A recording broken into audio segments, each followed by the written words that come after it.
நீங்கள் பார்த்துக் கொண்டிருப்பது உங்கள் விஜய்.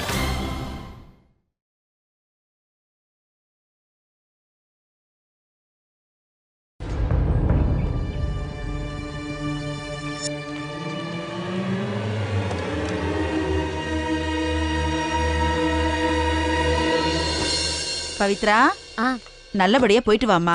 செலவுக்கெல்லாம் பணம் வச்சிருக்கல, எல்லாரும் கேட்டதா சொல்லு. காவியா, நான் போயிட்டு வரட்டா? அக்கா, நானும் பஸ் ஸ்டாப் வரைக்கும் வந்து வழி அனுப்பிச்சிட்டு வரேன். சரி காவியா, வா. ஏய் இருடி, எதுக்கு இப்ப தேவையில்லாம அவளை அனுப்பிவிட நீ போறேங்கிற? அதே அவ புருஷன் அவ கூட போறான்ல, எதுக்கு எடுத்தாலும் முந்திரி கொட்டை மாதிரி வந்து நின்னுக்கிட்டு. நீ வீட்லயே இரு, அதெல்லாம் அவங்க பாத்துக்குவாங்க. ஏன் இப்படி சொல்றீங்க? நானும் இப்ப பவித்ரா அக்கா கூட போனா என்ன? ஏண்டி, பெரிய பிரச்சனைக்கு அப்புறம் இப்பதான் 2 பேரும் கார்ல ஒன்னா போறாங்க. புருஷன் பொண்டாட்டிக்குள்ள ஏதாவது மனசு விட்டு பேசிக்கிட்டு போவாங்க. இதெல்லாம் நீயே புரிஞ்சுக்க கூடாதா? அவதான் தெரியாம கூப்பிடுறானா, நீயும் போறங்கிறவ? ஆமாமா, அப்படியே மாமா பவித்ரா அக்கா மேல அப்படியே உயிரை வச்சிருக்காரு பாருங்க. அப்படியே பாசத்தை காட்டுறதுக்கு. சரி, அதெல்லாம் ஒண்ணும் இல்ல. நானும் வரேன் பவித்ரா அக்கா. காவியா, என் பொண்டாட்டி மேல எந்த அளவுக்கு எனக்கு பாசம் இருக்கணுமோ அந்த அளவுக்கு இருக்கு. நீ அப்படி என் கூட வரணும்னா இவளை அனுப்பிவிட நான் போக மாட்டேன். காவியா, பஸ் ஸ்டாண்டு ரொம்ப தூரம் இல்ல, நீ வர வேண்டாம். பரவாயில்ல, நான் அவர் கூடயே போய்க்கிறேன், நீ இங்கே இரு. சரிக்கா, இவங்க இவ்வளவு தூரம் என்ன வெறுக்கிறாங்க. நீங்க பத்திரமா போயிட்டு வாங்க. அவ பத்திரமா போகத்தான் போறா, நான் தான் கூட போறேன்ல. அவளை மேல அனுப்பாம வர மாட்டான். என்னது, மேலையா? இல்லம்மா, பஸ் மேல ஏத்திட்டு அனுப்புறேன்னு. நீங்க என்ன விட்டு போறது எனக்கு ஒரு மாதிரி இருக்குக்கா. அது உண்மைதான், நான் தான் அவளை கொலை பண்ண போறேன்ல, அதான் உனக்கு அப்படி இருக்கு. நீங்க பஸ்ல ஏறினதும் எனக்கு ஒரு ஃபோன் பண்ணுங்க. பஸ்ல போகும்போதும் ஃபோன் பண்ணுங்க. ஊர்ல போய் இறங்கின உடனே எனக்கு ஃபோன் பண்ணுங்க. தினம் ஒரு தடவையாவது ஃபோன் பண்ணுங்க. என்ன காவியா இப்படி சொல்ற? உனக்காக தானே நான் செல்போனே எடுத்துட்டு போறேன். நீ சொன்ன மாதிரியே பஸ்ல ஏறினதும் பஸ்ல போகும்போதும் ஊர்ல போய் இறங்கின உன்னையும் உனக்கு ஃபோன் பண்றேன், சரியா? அதுக்கெல்லாம் நீ உயிரோட இருந்தா தானே. சரி சரி, பேசினதெல்லாம் போதும், பஸ்ஸுக்கு நேரமாச்சு, சீக்கிரம் கிளம்புங்க. சரி அத்தை, கிளம்புறேன். பார்த்து பத்திரமா போயிட்டு வாமா. நான் வரேன் காவியா. பார்த்து பத்திரமா போயிட்டு வாங்க. சேது, பார்த்து பத்திரமா பஸ் ஏத்தி விட்டு வாடா. சரிம்மா.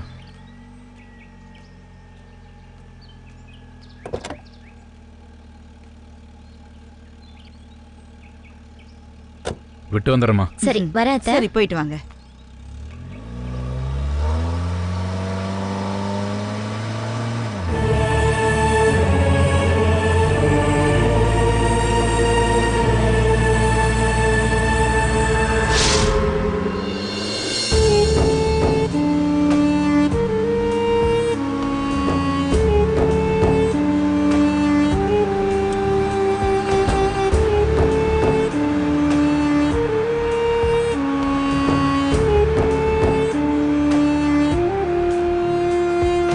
என்னங்க, நான் உங்க கல்யாணத்தை தடுத்துட்டேன்னு எதுவும் என் மேல கோவம் இல்லையே? சச்சா, உன் மேல எனக்கு எந்த கோவம் இல்லை பவித்ரா. நீ என்னை விட்டுட்டு போற, இப்போதான் உன் மேல எனக்கு ஆசை அதிகமா இருக்கு. நீங்களும் என் கூட ஊருக்கு வாங்கலைங்க? எனக்கு இங்க நிறைய வேலை இருக்குமா. முதல்ல உன்னை அனுப்பிச்சிடுறேன்.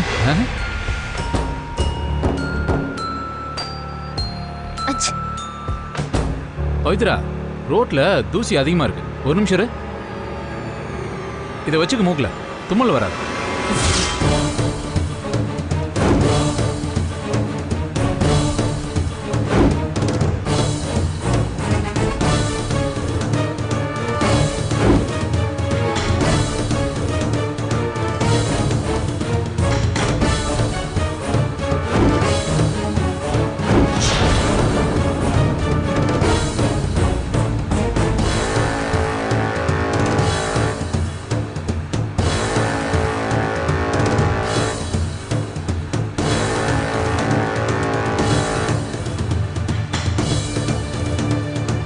கர்ச்சீப்ல போட்ட மயக்க மருந்து சீக்கிரம் வேலை செய்யுது.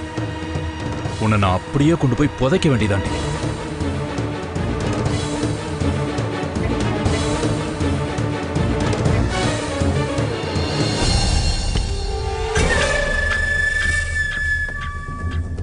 மா மா பிரதீப் எப்படா வந்த?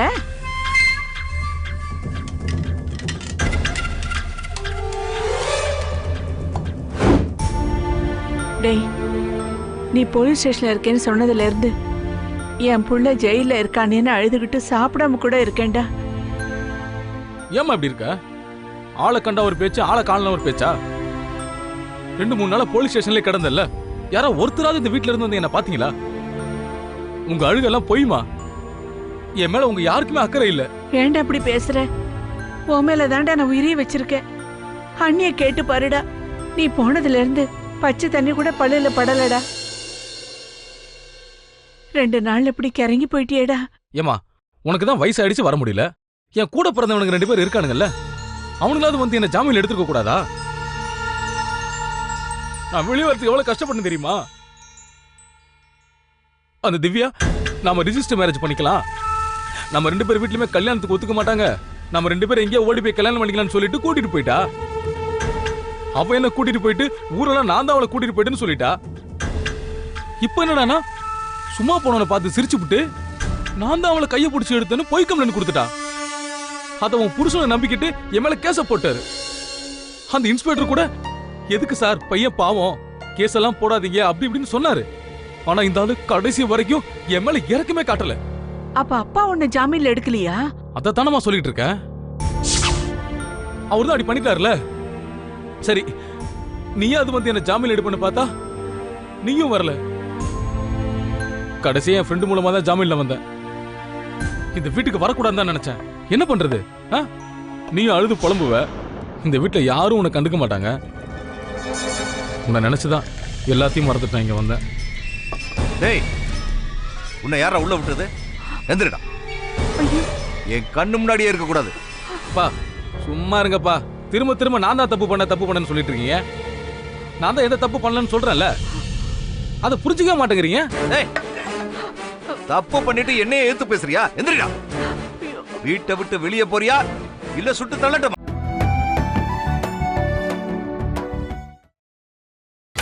நீங்கள் பார்த்துக் கொண்டிருப்பது உங்கள் விஜய். டேய், தப்பு பண்ணிட்டு என்னைய ஏத்து பேசுறியா? எந்திரடா. வீட்டை விட்டு வெளியே போறியா இல்ல சுட்டு தள்ளட்டுமா? ஐயோ, ஏங்க இப்படி பண்றீங்க? அவன் தான் தப்பு பண்ணலன்னு சொல்றான்ல, அவனை விட வேண்டியதானே? அதை விட்டுட்டு அவனை ஏங்க சுட போறீங்க? நீங்க தான் அவனை ஜாமீன்ல எடுக்கல, எப்படியோ வெளியே வந்துட்டா. அதுக்கப்புறமா ஏங்க இப்படி பண்றீங்க? ஏய், நீ சும்மா ரெடி. உனக்கு இவனை பத்தி தெரியாது. அந்த பொண்ணை வெளியில கூட்டிட்டு போயிட்டு வந்த அன்னைக்கே இவனை சுட்டு பசிக்கிருக்கணும். நீ அழுதேன்னு பாவம் பார்த்து விட்ட. அப்படி விட்டதுனாலதான் மறுபடியும் அந்த பொண்ணை கைய பிடிச்சு இழுத்துருக்கான். சட்டம் மன்னிச்சாலும் நான் மன்னிக்க மாட்டேன்.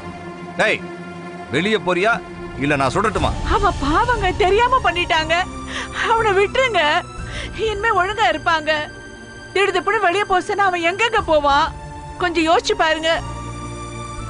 டேய் பிரதீப், நீ பேசாம ஒரு ரூமுக்கு போட, இங்க நிக்காதடா, போடா. ஒரு அடி எடுத்து உள்ள வச்ச மண்டை செதறி போயிடுச்சு. உன்னால என் மானம் மரியாதை எல்லாமே போச்சு. வெளியில தலை காட்ட முடியல. இப்ப நீ வெளியே போறியா இல்லையா? எவ்வளவு துணிச்சல் இருந்தா இவ்வளவு பெரிய தப்ப பண்ணிட்டு இந்த வீட்டுக்குள்ள வந்திருப்ப. மரியாதையா போடா. வேண்டாங்க, அவனை எதுவும் பண்ணிடாதீங்க. மா சும்மா இருமா. சொந்த மகன்னு கூட பார்க்காம அவர் காக்கி சட்டை வெறப்புல என்கிட்டே கண்ணை காட்டுறாரு. இதுக்கு மேல நான் இந்த வீட்டுல இருந்தேனா எனக்கு மரியாதை கிடையாது. வரேன். டேய் பிரதீப், பிரதீப் நில்லுடா. டேய் டேய் போகாதடா. டேய் பிரதீப் போகாதடா, நில்லுடா. பிரதீப் போகாதடா, நில்லுடா. டேய், அப்படியே போயிடுறா. நீ உண்மையான ரோசக்காரனா இருந்தா திரும்பவும் இந்த படியை மிதிக்காத. போயிடு. வேண்டாங்க.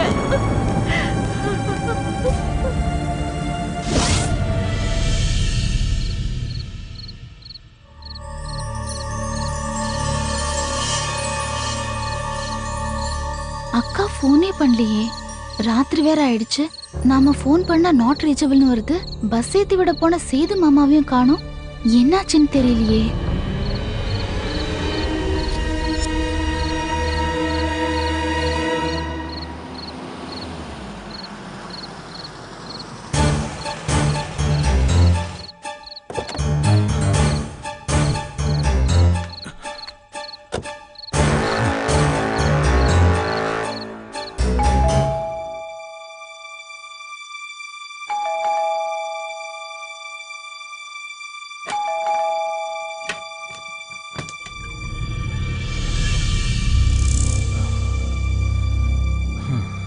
டேய் பெரியவனே, அம்மா காலையில உன் பொண்டாட்டி அனுப்பி விடுறேன்னு போனவன் இம்புட்டு நேரமாச்சு இப்பதான் வர.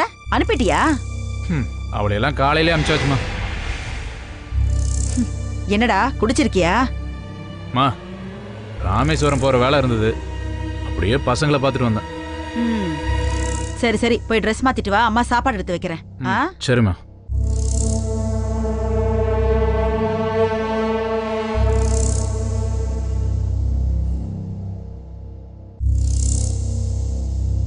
பவித்ராக்கா பஸ் ஏறின உடனே ஃபோன் பண்றேன்னு சொன்னாங்க. ஆனா இது வரைக்கும் ஒரு ஃபோன் கூட பண்ணல. என்னாச்சு? நான் தான் அவகிட்ட காவிய கிட்ட இனிமே பேசினா நான் அவகிட்ட பேச மாட்டேன்னு சொல்லியிருக்கேன். அதான் அவ என்னை மதிச்சு உங்ககிட்ட பேசல. இனிமே அவ என்னைக்கும் உங்க கூட பேச மாட்டா, மறந்துரு. என்ன இது? இவர் சொல்றது எதுவும் நம்புற மாதிரி இல்லையே. பவித்ராக்காவுக்கு ஏதாவது ஆயிருக்குமோ?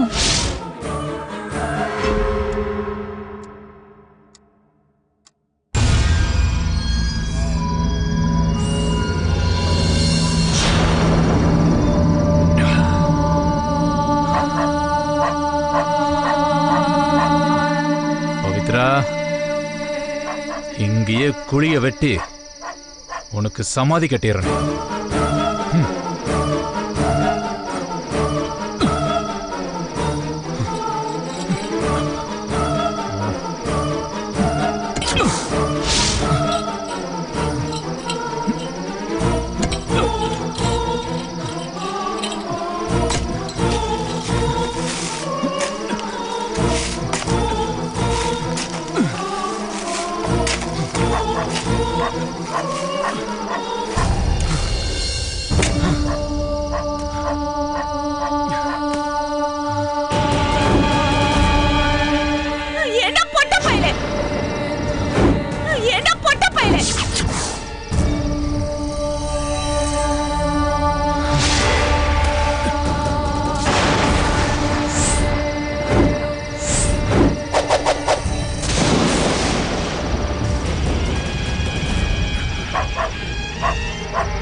எங்க அப்பா இந்த கணக்கு கணக்குறா?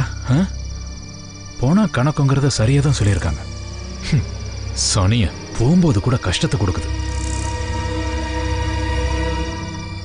ஆனா உன்னால வர கடைசி கஷ்டம் தானே ரொம்ப சந்தோஷமா தாண்டி இருக்கு.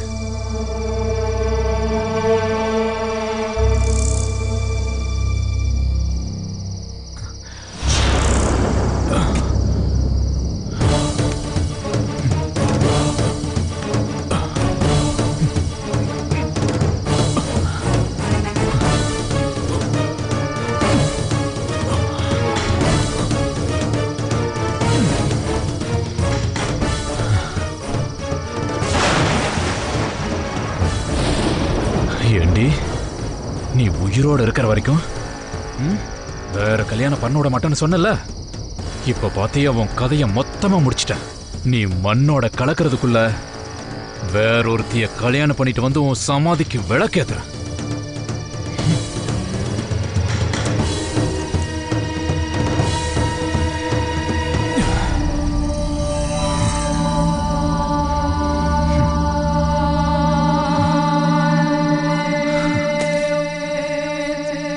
பாரு, உன் மயக்கம் தெளியறதுக்குள்ள சுதிய நல்லா ஏத்திட்டு வந்து மண்ணை போட்டு சோழிய முடிக்கிறான். சேதுகிட்டியா?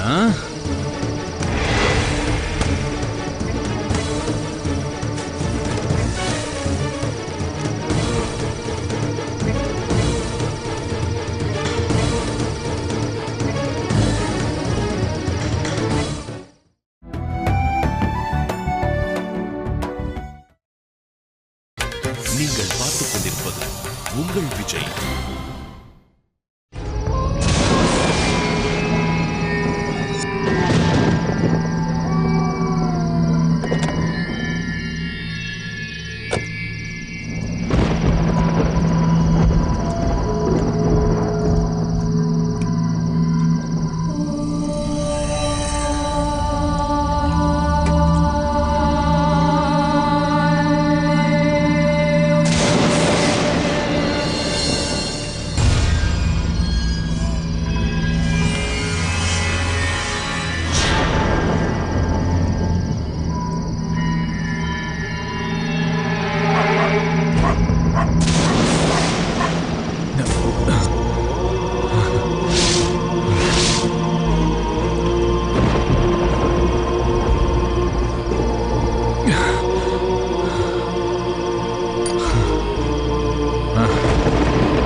சேதுக்கிட்டே.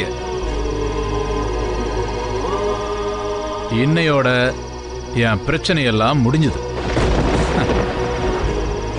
இனிமே என் பொண்டாட்டி செத்து போயிட்டான்னு சொல்லி நிம்மதியா வேற கல்யாணம் பண்ணிக்கலாம்.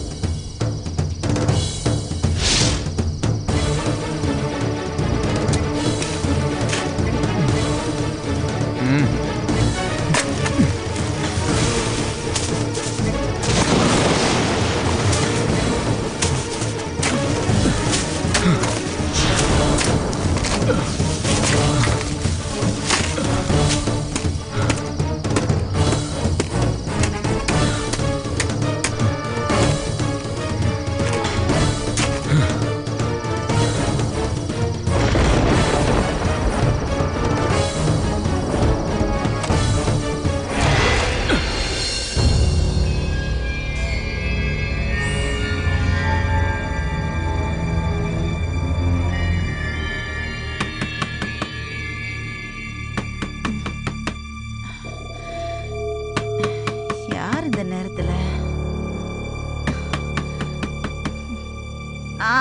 வரேன்.